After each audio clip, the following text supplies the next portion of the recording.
వీరబ్రహ్మేంద్ర స్వాముల వారికి, మాతా గోవిందమాంబకి, వేదమాత సరస్వతీ దేవికి. శ్రీ గురుభ్యో నమః. హరి ఓం. ఓం గురు బ్రహ్మ గురు విష్ణు గురుదేవో మహేశ్వరః. గురు సాక్షాత్ పరదీనాం నవానాం గ్రహాణాం యే గ్రహః అత్యంతానుకూలః బలసిద్ధిరస్తు తథాస్తు. ఓం యశానాం ఏకదంతముపాస్మహే. హరి ఓం. విశ్వకర్మాదిశాం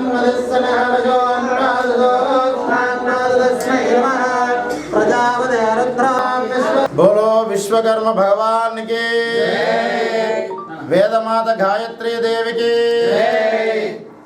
శ్రీమద్ విరాట్ పోతులూరి వీరబ్రహ్మేంద్ర స్వాముల వారికి, మాతా గోవిందమాంబకి, శిష్యుడైన సిద్ధయ్య గారికి, వేదమాత సరస్వతీ దేవికి. యావత్ తెలంగాణ ప్రజలందరికీ కూడా, అందులో విశ్వ బ్రాహ్మణులందరికీ కూడా ముఖ్యంగా తెలియనటువంటి విషయం ఏమనగా, ఈరోజు పురుషోత్తమాచార్య విశ్వబ్రాహ్మణ స్మార్త వేద సంస్కృత పాఠశాల నిర్వహణ చేయడం జరుగుతుంది, ప్రారంభించడం జరుగుతుంది.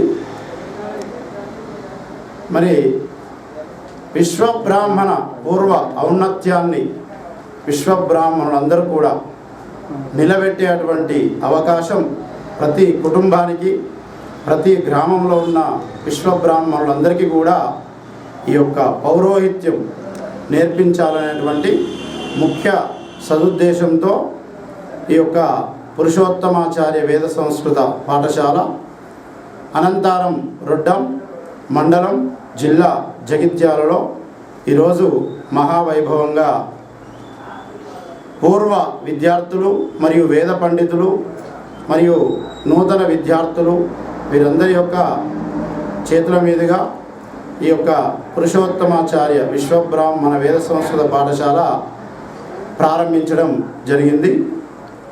మరి ఈ వేద పాఠశాల ప్రారంభించడానికి ముఖ్యమైనటువంటి కారణం ఏమిటంటే, విశ్వబ్రాహ్మణులమని విధమేమి తెలువక వేద విద్యలందు వెనుకబడిరి, అష్టాంగయోగంబు అభ్యసించగలేక దృష్టులై చెడుదాళ్ళు తిరుగురైరి. అయితే మా తాతగారు చింతల గంగరామాచార్యులు మాకు విద్య నేర్పించినటువంటి గురువుగారు మరియు గోవిందమాంబ సమేత వీరబ్రహ్మేంద్ర స్వామి దేవాలయ వ్యవస్థాపకులు. వారు ఉండంగా గత 20 సంవత్సరాల క్రితం నన్ను పిలుచుకొని వేద సంస్కృత పాఠశాల మనము మన అనంతారంలో తప్పకుండా నిర్మించాలి, తప్పకుండా ప్రారంభించాలని చెప్పడం జరిగింది. వారిలో ఉంచుకొని ఈరోజు ఈ యొక్క వేద పాఠశాల ప్రారంభించడం జరుగుతుంది. ఇటువంటి ఉచిత విద్యార్థులకు ఉచితంగా విద్యా బోధన ఇవన్నీ కూడా సమకూర్చినందుకు ముఖ్యంగా కొందరు దాతలు మరియు విశ్వబ్రాహ్మణ పెద్దలు వీళ్ళందరి సహాయ సహకారంతో ఈ యొక్క వేద పాఠశాల ట్రస్టు నిర్మించి దానితో ఈ యొక్క వేద పాఠశాల మేము ప్రారంభించి వేద పాఠశాలను నడిపించడం జరుగును. కనుక అందరూ కూడా దీన్ని వినియోగించుకోవాల్సిందిగా కోరుతూ, మరి తోటి పురోహితులు శ్రీపల్లి బ్రహ్మాచార్యులు వారి యొక్క ఉద్దేశం, వారు కూడా ఒక 2 మాటలు తెలియవలసిందిగా కోరుతున్నాం. శ్రీ గురుభ్యో నమః. హరి ఓం. ఈ రోజున అనంతారం గ్రామంలో పురుషోత్తమాచార్య వేద పాఠశాల అనేటటువంటి వేద పాఠశాలను మనం ఈ రోజున ప్రారంభం చేయడం జరుగుతున్నారు.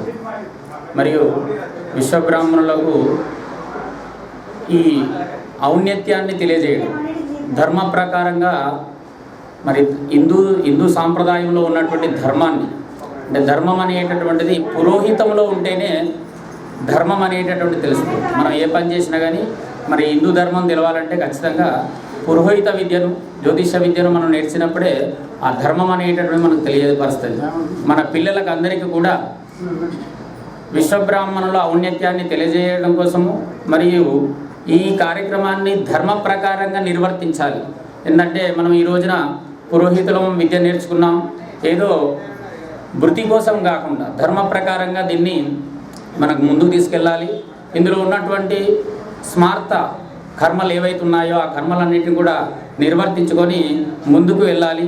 మరి పురోహిత విద్యార్థులందరూ కూడా దీన్ని వేద పఠనం చేసుకుంటూ, గురుగారు చెప్పినటువంటిది వేద పఠనం చేసుకుంటూ మరియు ఆ విద్యనంతా కూడా కంఠస్థం చేసి మరియు ఆ విద్యనంతా కూడా ధర్మ ప్రకారంగా ప్రజలందరికీ కూడా ధర్మ ప్రకారంగా అందజేయవలసిందిగా మనం కోరడం జరుగుతున్నది. మరి ఈ వేద పాఠశాల గురుగారు పెట్టడం చాలా సంతోషకరం. మరి ఈ దగ్గర జగిత్యాల జిల్లా ఈ ప్రాంతంలో కూడా ఎక్కడ కూడా వేద పాఠశాల లేదు. మరి ఇక్కడ ఈ వేద పాఠశాల పెట్టడం చాలా సంతోషకరం. ఎందరో మాలాంటి పురోహితులను, మాలాంటి విద్యార్థులందరినీ కూడా ఉత్తీర్ణత చేసినటువంటి వాళ్ళు, మరి అజ్ఞానందకారంలో ఉన్నటువంటి మమ్మల్ని అందరినీ కూడా వెలుగులోకి తీసుకొచ్చినటువంటి వారు.